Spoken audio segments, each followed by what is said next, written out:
लाल चूड़ी हरिहर चूड़ी चूड़ी पहने के मनवा हमारे बालम चूड़ी लेते आना।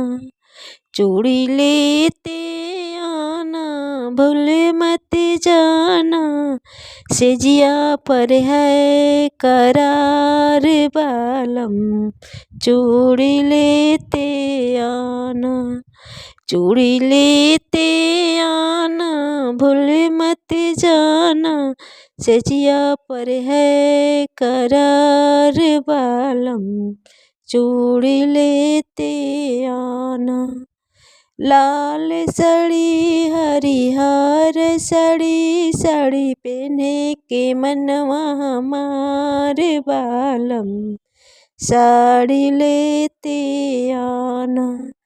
साड़ी लेते आना भूल मत जाना सेजिया पर है करार बालम साड़ी लेते आना।